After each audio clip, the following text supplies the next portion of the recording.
Mulerider head football coach Mike McCarty. And Coach, coming off a big win last week on the road in Alva, Oklahoma, 32-13 winners against Northwestern Oklahoma State. And Coach, you've been doing this a while. You've been in this business a long time, but it was a first for you. First career win. First off, congratulations. But what was that moment like? The clock hit zero. Also it's been a while since the Mulerider had been on the field, but then personally, that had to feel pretty good. It felt excellent. It was a long time coming. We spent basically a full year of fighting COVID and trying to give the kids an experience of practice last year. And, playing against yourself for 12 months is not fun. And the kids really came out and I thought had the energy and the discipline to, come out on top. And Coach, you talk about being able to see another jersey. Offensively, I think you got to be pleased with how things turned out. It was a balanced attack. 255 yards in the air, 198 on the ground. Talk a little bit about the execution of your offense. Good observation, Pump. What we found is, you can be one-dimensional if you'd like to be, but I contend that if you want to win a national championship, you're going to have to be well-rounded, and you're going to have to be pretty good in 4 phases of football. The run game, the pass game, play action, and screen. Because you just don't know what kind of defenses you're going to face, whether it be talent or schematics.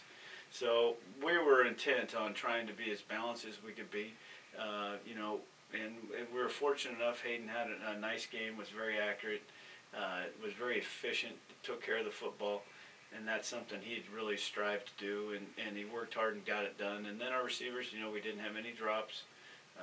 Those are things that add into being quality, balanced football. And I think you're going to have a shot every week if you can do what it takes to win. Coach, you talk about your offense and their execution and what it takes to win a conference championship, what it takes to win a national championship. Mm-hmm. I'd say on the defensive side of the ball, it was a pretty solid performance for that unit as well. I mean, they tied the single game program record for sacks with 8. They allow only 68 yards on the ground. Talk a little bit about that unit's execution. They did an excellent job of making them one-dimensional. And anytime you can make a team one-dimensional if you're choosing, and we decided to try to take the run game away, and they did an excellent job of that. And then when they did throw, they made him go off schedule. He was never comfortable. He couldn't just sit back there and throw. We did give up a few big plays, but they were created. They weren't necessarily X to node. And and that to me is we'll get better at minimizing those big plays and maybe finish a few extra sacks. We could have had a few more. But overall, I thought they did an excellent job, especially of keeping them out of the end zone. And Coach, last week when we were talking with you, one of the things I asked you was, what can Mulerider fans expect on Thursday night in Alva? And you quickly said smart football. Yeah. Well, I would say that you guys executed that pretty well. You had no turnovers. You only had 7 penalties, less than 60 yards. Like you just mentioned earlier, no drops offensively from your wide receivers. That was some pretty smart football. Yeah, they worked hard at it. One of the changes that we've had in the program is trying to create a much more intelligent football player. And it takes a lot of work to be that. And I tip my hat to those guys for working as hard as they did to put themselves in that position. It takes a lot of work and discipline to be like that. It's easy just to show up and run around and maybe not concentrate as hard as you'd like, or once you get a little tired, especially in first games, no matter what kind of shape you're in, you feel a little bit of fatigue. And they stayed focused. We had a few illegal procedure penalties that were very annoying from our tailback, had 2, and it was like, how is, that, but fatigue and concentration, he worked on it this week, and we've got to be that disciplined football team. And it gives you a chance in every game to at least compete. Coach, week 1's behind us. Week 2 is obviously knocking on the door. When you think about back to last week and the emotion that goes into, one, it's the first game of the year for a new team. Obviously, the added time off, a lot of raw emotion. Well, now you turn the page and it's the home opener. It's the first time you're going to be able to be the head coach on the home sideline. Yeah. First time this specific team gets to play in front of their home fans.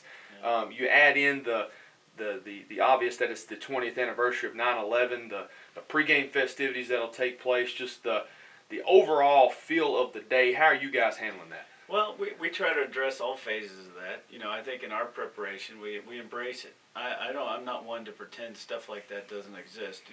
We want to pull people into our program. So 9/11 has been something we talked about. As a matter of fact, last night in one of our team meetings we talked about some true heroes, in my opinion. There's a lot of stories out there that a lot of people don't know about 9/11. I lived in Long Island, New York at the time when the towers were attacked, and which is about 30 miles from the World Trade Center. So it really was scary. We actually felt like this was war, and we were going to have to protect ourselves, and we're very concerned. And you could see the smoke of the towers when they came down, and it was surreal. And but there are some heroes out there that a lot of people don't know the stories about. And I shared a story where the plane that got taken down by the passengers so they could avoid, hitting another building. And that's a hero. And I talked to them about, can you imagine making that choice? Your life, your kids' future over someone you've never met's future. Quite a sacrifice. So, we've tried to embrace all that, explain what 9/11 is. None of them were alive, obviously, during that time. So, I was alive, very alive, and so I wanted to share some of those stories with them and let them know what this is truly about, so they have an appreciation. Sometimes when you're, especially if you've lived outside of where the actual event occurred, you're aware of it, but you don't necessarily have that same feel. So we did that, and then the home opener is exciting. This is our house, and we take great pride in producing a product that's going to make people proud of it.